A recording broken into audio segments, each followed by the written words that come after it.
wahai anak muda, kenapa kau merawat seekor babi ini dengan begitu luar biasa begitu? Lalu apa jawaban anak muda tadi? Yang tentunya bisa kita jadikan gambaran bagaimana itu birrul walidain. Wahai Nabiullah, katanya, sesungguhnya yang kurawat ini sebenarnya bukan seekor babi, katanya. Lalu apa, katanya? Lalu apa? Ini adalah ibuku yang durhaka kepada Allah semasa hidupnya, sehingga ia dikutuk menjadi seekor babi. Hampir dibunuh. Hampir ingin dibunuh sama orang tuanya, sama ayahnya sih, mamanya enggak terlalu. Ayahnya. Nah itu dia bingung tuh, Ustaz. Gimana sih caranya biar bisa kayak kumpul lagi gitu, walaupun beda agama, bisa apa ya? Bisa bareng kan, bisa berbuat baik.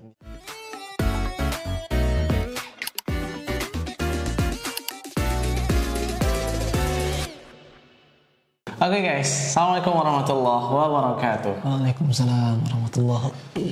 Nah, jadi alhamdulillah kali ini kita bareng lagi akan membahas satu isu tentunya yang akan menarik juga pada hari ini. Oke? Isu apa itu? Kita akan bahas tentang birrul walidain. Oke. Sejauh yang antum ketahui, Bung, birrul walidain itu seperti apa sih? Ya, kalau kita dengar kata birrul walidain, dari kosakatanya aja ya, dari bahasa Arab birrul artinya berbuat baik, kemudian walidain itu kedua orang tua kita. Jadi intinya berbuat baik pada orang tua. Nah, dalam Islam sangat penting bagi seorang anak yang memiliki orang tua yang masih ada maupun yang sudah tidak ada, itu penting bagi anak untuk terus berbuat baik kepada kedua orang tuanya, baik orang tuanya itu masih ada ataupun sudah meninggal, baik orang tua itu masih bersama dia ataupun sudah berpisah. Dan tetap harus kita berikan balasan terbaik untuk kedua orang tua kita. Itu sejauh yang saya pahami tentang birrul walidain. Oke. Nah, jadi birrul walidain itu berbuat baik kepada kedua orang tua, dan itu jangka waktunya itu tidak terbatas oleh dimensi. Iya, benar. Baik orang tua ada tadi yang disampaikan ataupun orang tua sudah tiada, itu tetap bisa kita melakukan birrul walidain. Saya jadi ingat nih, Ustaz. Satu hadis tentang tidak terputus amalnya seseorang bahkan ketika ia sudah meninggal gitu. Yang salah satunya itu ya doa anak soleh begitu ya. Nah, doa anak soleh ini tidak terputus. Dan apakah bahkan dalam konteks hadis ini bisa dikatakan ini juga termasuk investasi anak yang soleh ini juga termasuk dari bagian birrul walidain, gimana itu? Iya, benar. Jadi hubungan orang tua dan anak itu erat kaitannya, teman-teman. Jadi bukan cuma dalilnya bukan cuma dari hadis, bahkan di Quran sendiri mengatakan bahwa di Quran surah Al-Isra surah ke-17 ayat 23-24 kata Allah, wa qad rabbuka alla ta'budu illa iyyah. Nah, setelah kita meyakini bahwa tiada Tuhan selain Allah, ini ilmu tauhid ya, tauhid. Kemudian kita melaksanakan apa yang telah Allah perintahkan. Yang kedua itu Allah sematkan wa qad rabbuka alla ta'budu illa iyyah wa bil walidaini ihsana, dan berbuat baiklah kepada kedua orang tua kalian. Bayangkan dalam ayat ini Allah menyandingkan perintah untuk tidak menyekutukannya dengan berbuat baik kepada orang tua. Begitu penting bagi kita selaku seorang anak untuk terus berbuat baik kepada orang tua kita. Seperti itu, Ustaz. Maka dalam dalil yang lainnya juga dikaitkan bahwa anak itu investasi bagi orang tua, karena memang doa anak itu tetap terus mengalir untuk orang tuanya walaupun orang tuanya sudah tiada. Seperti itu Ustaz. Nah, seperti itu gambarannya. Jadi anak itu investasi, tapi investasi dalam rangka akhirat ya, bukan yang sifatnya keduniawian. Iya, benar. Walaupun ada orang yang mengartikan demikian, tapi tidak elok rasanya. Tapi untuk akhirat, anak yang soleh memang investasi untuk kedua orang tuanya. Seperti yang disampaikan tadi. Nah, bahwa doa anak soleh itu akan sampai ke orang tuanya, bahkan ketika orang tuanya sudah meninggal dunia. Nah, oke. Itu dalam konteks investasi akhirat barangkali Ustaz ya. Kalau kita gali lebih dalam lagi Ustaz, bahkan banyak anak yang kita lihat di masyarakat kita sekarang begitu, yang kita lihat di sosmed juga tentunya, itu bahkan tidak mendapatkan kasih sayang dari orang tuanya Ustaz. Gimana Ustaz? Mohon maaf, mungkin broken home gitu. Itu bagaimana ketika nanti ia ingin melaksanakan tugas birrul walidaynya, ataukah tugas itu gugur darinya gitu sebagai anak? Itu bagaimana pandangan Ustaz? Iya. Jadi memang teman-teman dalam agama, dalam Islam memang tadi setelah kita diperintahkan untuk tidak menyekutukan Allah, kita juga diperintahkan, sangat wajib diperintahkan untuk berbuat baik kepada orang tua kita. Dalam ayat tadi tidak ada batasan, tidak ada patokan bahwa ketika orang tua itu sudah tidak bersama kita, contoh misalnya sudah meninggal, ataupun bagi yang broken home yang sudah tidak bersama lagi dalam satu rumah, itu tidak ada patokan untuk tidak berbuat baik, tapi tetap harus berbuat baik secara keseluruhannya, walaupun lagi ada masalah dalam keluarga ya, seperti broken home tadi, tidak satu rumah misalnya, tetap sebagai seorang anak haruslah kita berbuat baik kepada orang tua. Banyak cara, banyak langkah yang harus anak-anak lakukan untuk berbuat baik kepada orang tua kita. Misalnya seperti orang yang meninggal, kita bisa mendoakan, ataupun seperti orang tua yang misalnya sudah tidak bersama kita, karena broken home kan bisa jadi juga broken home itu bukan masalahnya dengan si anak, tapi dengan sesama orang tua kita kan. Sebagai anak kita harus juga sering memperhatikan orang tua kita. Jadi tetap harus berbuat baik kepada orang tua kita, seperti itu Ustaz. Oke. Ini semakin menarik tentunya. Nah, banyak quotes-quotes yang beredar kemudian di sosmed, bahkan tentang anak yang bahkan tidak merasakan hangatnya rumah, bahkan di dalam rumah begitu, tidak merasakan rumah di rumahnya sendiri gitu.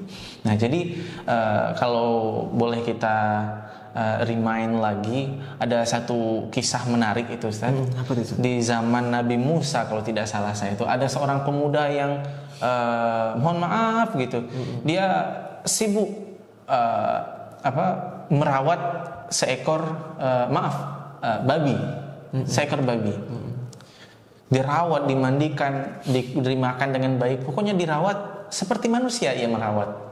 Bahkan kalau kita tahu seekor babi kan yang ngapain dirawat yang seperti itu gitu kan. Terlalu berlebihan barangkali kalau kita lihat daripada umumnya orang-orang ya. Lalu kemudian ditanya oleh Nabi, "Wahai anak muda, kenapa kau merawat seekor babi ini dengan begitu luar biasa begitu?" Lalu apa jawaban anak muda tadi? Yang tentunya bisa kita jadikan gambaran bagaimana itu birrul walidain. "Wahai Nabiullah," katanya, "sesungguhnya yang kurawat ini sebenarnya bukan seekor babi," katanya. Lalu apa katanya? Lalu apa? "Ini adalah ibuku yang durhaka kepada Allah semasa hidupnya, sehingga ia dikutuk menjadi seekor babi." Begitu, diazab begitu, bukan dikutuk, diazab. diazab menjadi seekor babi. Lantas dengan demikian aku tetap memiliki kewajiban untuk mengurusnya, untuk melakukan birrul walidain kepadanya, walaupun iya bentuknya seperti ini sekarang. Itu tidak menghilangkan kewajibanku untuk melakukan hal tersebut. Nah, itu teman-teman.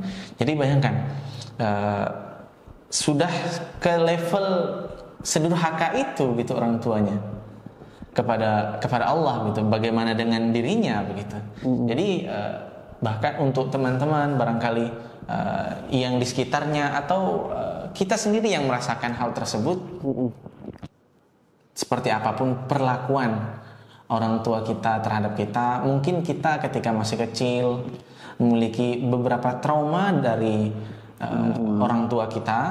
Nah, itu sebenarnya tidak menggugurkan yang namanya birrul walidain kita kepada kedua orang tua kita, karena memang perintahnya tadi betul secara tauhid begitu. Kita diperintahkan untuk tidak menyekutukan Allah dan berbuat baik kepada kedua orang tua. Dan bahkan ada ungkapan, saya agak lupa itu apakah ini hadis qudsi atau hadis biasa. Itu ungkapannya kurang lebih seperti ini, Ustaz. Kalaulah ada yang boleh disembah selain aku, Allah, maka itu adalah orang tuamu begitu. Nah, saking birrul walidain ini sangat luar biasa diperhatikan di dalam Islam gitu. Ya, Allah aja memuliakan orang tua, apalagi masa kita sebagai seorang anak nggak memuliakan orang tua kita ya, Ustaz? Iya, benar sekali.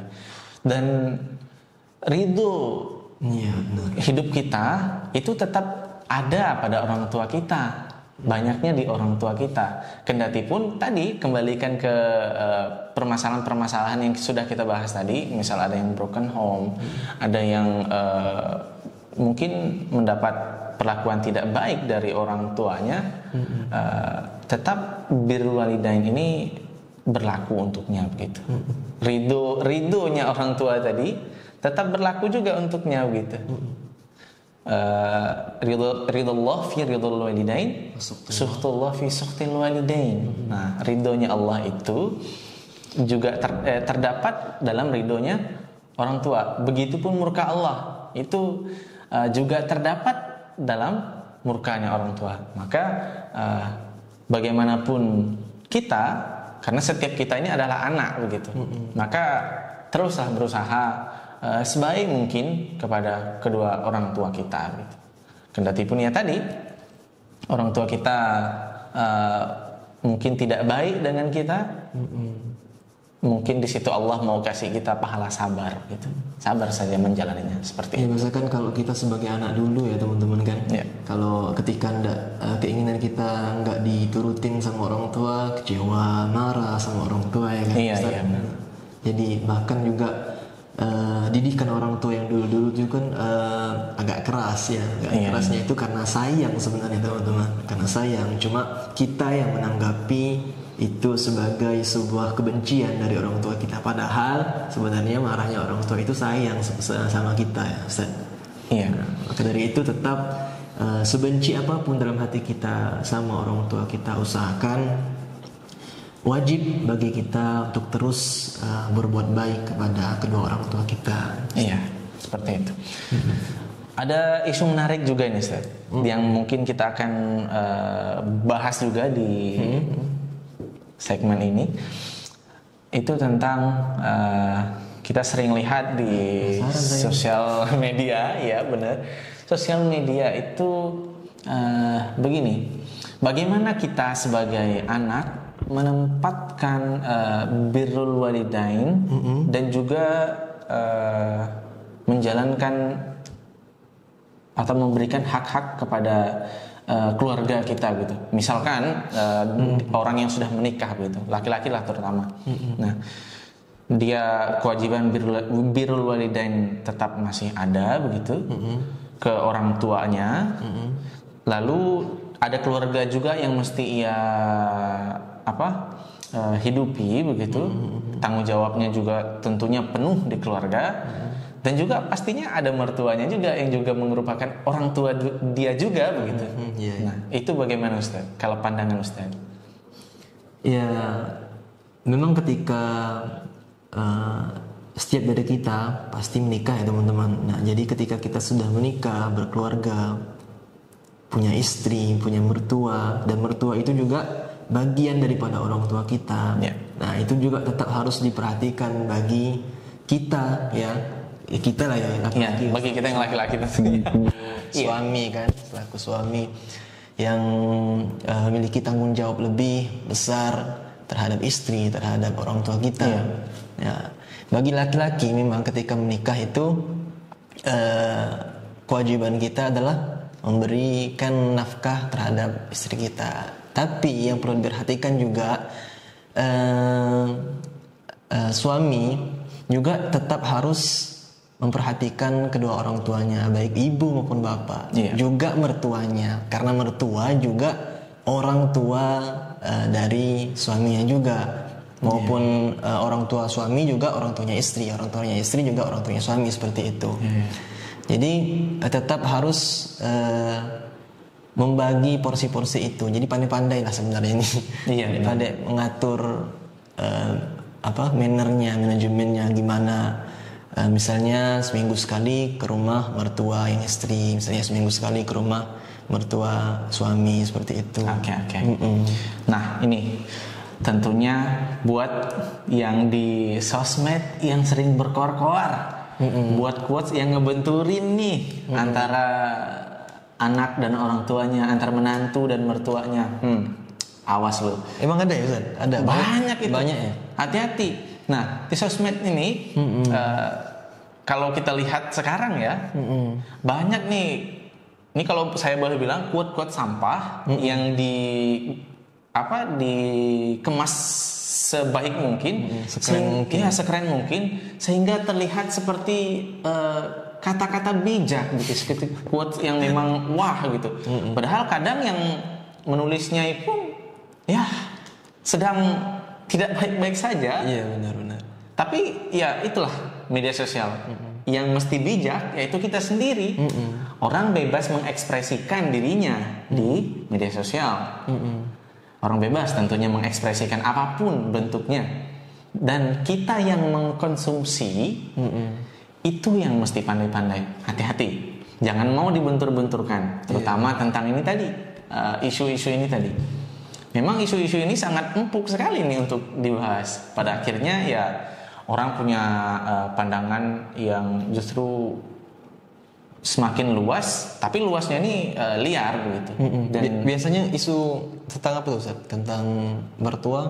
Oh iya, ada yang istri merasa dibandingkan dengan orang tua, bandingkan ini istri dulu atau orang tua dulu gitu, atau sebaliknya begitu juga di bagian ini. Karena kalau sudah menikah itu kan istri yang memang ikut suami begitu ya. Nah, tugas di suaminya ini istri dulu atau orang tua dulu. Nah, begitu.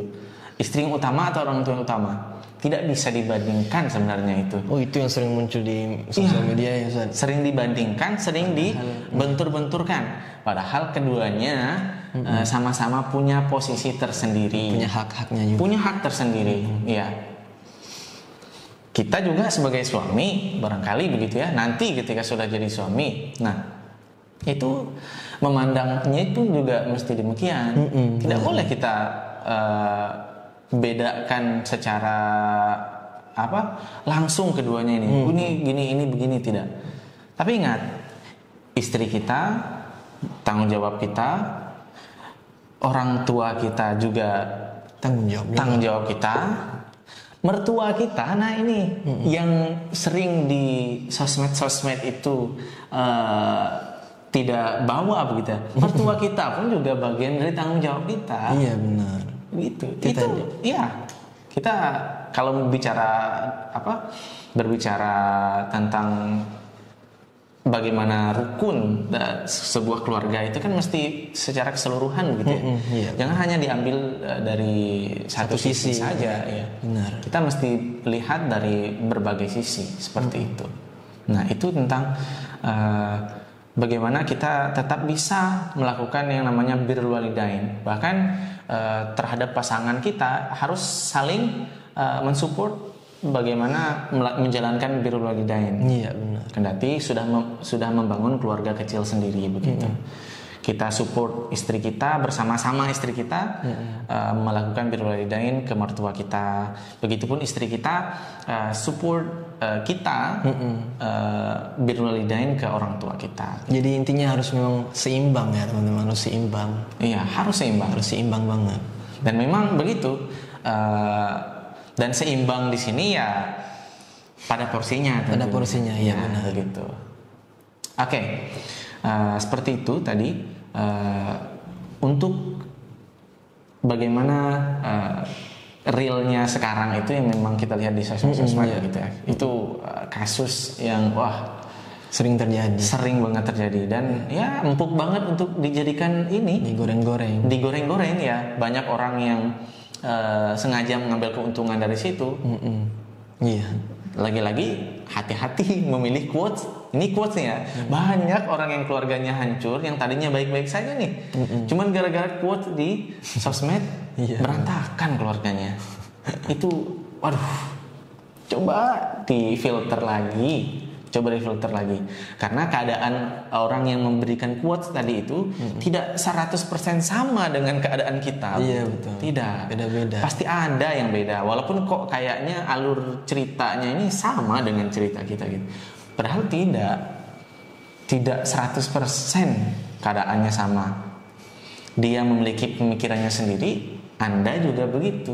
Masalahnya juga beda pasti. Masalahnya juga beda. Tidak akan orang yang memberikan kurs itu 100% menumpahkan masalahnya di situ. Pasti ada jalan yang lain. Pasti ada yang buruk. Makanya ketika mendapat quotes-quotes yang berupa pengalaman dari yang memberikan quotes itu sangat mesti dipilah dan dipilih itu quotesnya, hati-hati terutama apalagi dalam materi yang kita bahas pada hari ini, birrul walidain. Birrul walidain ini memang kerap kali digoreng oleh orang-orang yang memang saya katakan hampir anti terhadap pemahaman ini ya, agama. Setiap agama barangkali kalau saya pikir itu tetap membawa yang namanya kebaikan. Ya, setiap agama itu membawa kebaikan. Dan pasti ada nilai-nilai kebaikan terhadap orang tua itu pasti. Pasti. Nah, dan ada orang yang tidak suka nilai-nilai itu gitu. Jadi digoreng dengan cara ia membenturkan tadi sehingga ini harus gini, ini harus gini menurut versinya dia. Padahal setiap agama itu memiliki tuntunan barangkali. Setiap agama itu pasti itu. Pasti. Nah, nggak ada agama yang nyuruh kita melakukan kejahatan. Iya, melakukan kejahatan nggak ada. Nah, orang yang salah pemahamannya terhadap agama itulah yang kemudian membuat semua terlihat keliru. Oke, selanjutnya ada yang dari antum, Ustaz? Ada lagi ya? Iya, yang mau ditanyakan balik ke saya begitu. Ada sebenarnya. Untuk jadi bahan sharing kita. Nah, apa itu? Ya tadi kan kita bahas tentang birrul walidain kan, kemudian mertua juga kan? Iya, benar. Ada terbesit di pikiran saya itu, Ustaz.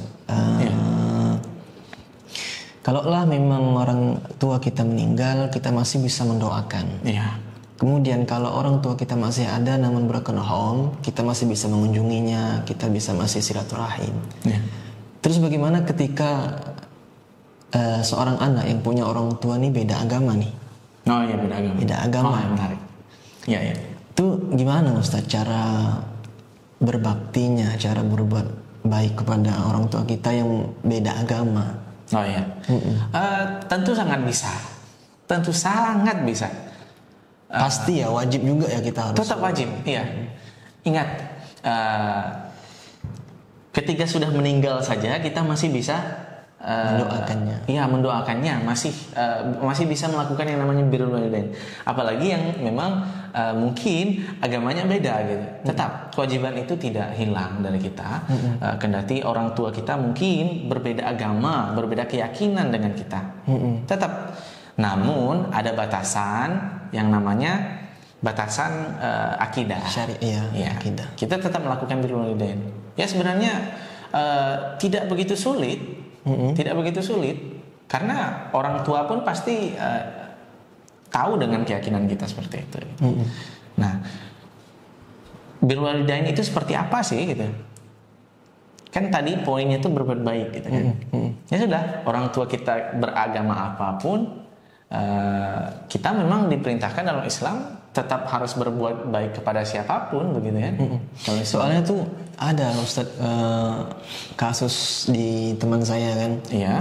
Tuh kuliah dulu tuh dia awalnya nonis Islam, pindah agama Islam tapi orang tuanya dan keluarganya masih nonis dan Islam kan.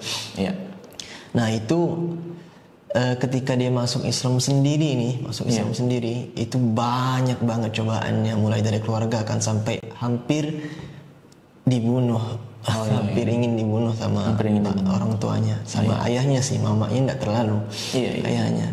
Nah itu dia bingung tuh Ustadz, gimana sih caranya biar bisa kayak kumpul lagi gitu walaupun beda agama, bisa apa ya?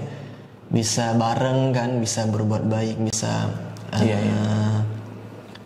bisa kumpul lah sama keluarganya gitu. Gimana tuh Ustaz? Oh ya, menarik ini kisahnya. Nah inilah sebenarnya tantangan bagi mungkin saudara-saudara kita yang baru memeluk Islam ya. Kita katakan mu'alaf. Nah bagaimana kemudian ketika ya memang reaksi mungkin setiap orang tua teman-teman kita itu kan mungkin beda-beda ya. Ada yang juga seperti tadi begitu. Nah itu menunjukkan kalau saya pikir itu ujian kesabaran juga. Yang pada akhirnya akan terlewati juga. Nah posisi kita itu tidak boleh juga semerta-merta membenci kalau seperti itu. Nah karena memang di Islam itu tidak diajarkan membenci, tidak. Tapi pelan-pelan lah kita tetap menunjukkan bakti kita kepada orang tua. Karena yang namanya hati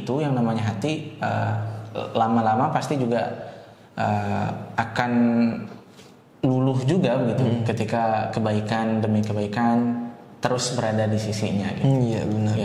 Iya alhamdulillah sih sekarang seperti itu kan. Udah agak baikan sama ayahnya tuh. Ya karena dia juga terus teleponan mungkin ya. Iya. Terus saling kasih kabar walaupun tidak kumpul. Terus berkabar gitu. Komunikasi. Dan benar. Dan tidak ada batasan untuk berkumpul juga bagi teman-teman mungkin yang baru memeluk Islam gitu. Tidak ada batasan berkumpul juga. Mereka tetap orang tua kita. Terus yang saudara-saudara yang lainnya juga tetap keluarganya. Karena berpindahnya agama itu tidak memutus tali keluarga atau ikatan darah. Tidak memutus, tetap secara ini hanya saja keyakinan yang berbeda gitu. Nah, yang menyangkut kan tetap masih bisa berkumpul ya. Ya sudah, mudahnya begini, kan sudah ada batasan-batasan akidah begitu. Ya itu saja, batasan akidah ya tidak menyembah apa yang disembah gitu kan. Kemudian tidak memakan apa yang dilarang. Iya itu, seperti itu. Dan saya rasa untuk apalagi di kita gitu akan sangat memahami di Indonesia akan sangat memahami bagaimana itu perbedaan itu sendiri begitu. Karena Indonesia berjalan seperti sekarang itu karena memang toleransi antar umat beragamanya luar biasa begitu. Walaupun kerap kita temukan beberapa kasus yang mungkin rasanya itu kok kayaknya intoleransi gitu. Tapi itu mungkin sebagian kecil dan memang tugas kita semua ini untuk jaga toleransi umat beragama. Karena apa? Kita semua saudara. Jangan mau dibentur-benturkan. Lagi-lagi jangan mau dibentur-benturkan. Jangan mau diadu domba. Pokoknya ini yang udah baik, jangan yang baik. Seperti itu. Jadi intinya walaupun orang tua kita beda agama, beda keyakinan sama kita, tetap ya birrul walidain itu tetap harus kita jalankan teman-teman. Seperti itu ya Ustaz? Iya. Mungkin ada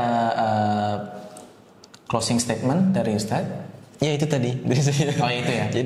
Jadi intinya teman-teman tetap ingat bahwa orang tua kita itu adalah panutan, adalah pemberi kasih sayang terbanyak bagi kita ketika kita kecil, diasuhnya sampai teman-teman sekarang ini. Teman-teman harus juga ingat, harus berbuat baik kepada orang tua kita, harus memberikan bakti teman-teman kepada orang tua, seperti itu Ustaz. Iya. Dari saya tentunya saya, Ustadz, Bung videografer, Bung Musa ada di belakang kamera, dan teman-teman semuanya tentunya kita semua adalah anak. Dan sampai kapanpun tetap adalah anak. Kendati kita sudah memiliki keluarga tersendiri, kita sudah memiliki anak, istri dulu ya, baru anak ya. Oke. Kok jadi ini ya? Oke. On the track lagi. Kalau orang tua kita salah, ada berbuat tidak baik dengan kita dulunya, atau mungkin sampai sekarang ada hal-hal yang belum terselesaikan kita dengan orang tua kita, maka kita sebagai anak, kalau boleh saya sapa nak, maafkan orang tuamu. Orang tuamu mungkin baru pertama kali juga menjadi orang tua. Maafkan orang tuamu. Sesalah apapun orang tuamu padamu, mungkin berat, tapi maafkan. Tolong maafkan. Dan untuk kita yang nantinya akan menjadi orang tua juga, teman-temanku, saudara-saudaraku, didiklah anakmu sebagaimana mestinya, agar kau dapatkan yang juga sebagaimana mestinya kau dapatkan. Kau didik anak dengan baik, maka kebaikan itu akan kembali juga padamu. Kau ingin mendapatkan banyak pahala dari doa anakmu, maka didik anakmu menjadi anak yang soleh. Kenalkan ia dengan Allah. Jadi pada akhirnya kita mesti bekerja sama, matchingkan antara apa yang telah terjadi dan apa planning kita akan datang. Apa yang sudah terjadi, ketika tidak baik di kita, maka maafkan. Dan yang akan datang kita persiapkan hal-hal baik untuk diri kita. Oke, itu saja mungkin dari kami berdua. Ya. Terima kasih kepada teman-teman yang mungkin menonton sampai akhir video ini. Semoga banyak ilmu yang bisa didapatkan ya. Semoga bermanfaat insyaallah. Ya, silahkan sharing juga di kolom komentar apa yang mau di-sharingkan mengenai orang tua atau apa saja itu. Mungkin akan menjadi bahan menarik, nanti kita bahas di pertemuan atau di podcast berikutnya. Oke, terima kasih teman-teman. Mohon maaf jika ada kata-kata yang salah. Saya Syukron Hadi. Saya Fadli Zikram. Mohon pamit undur diri. Assalamualaikum warahmatullahi wabarakatuh.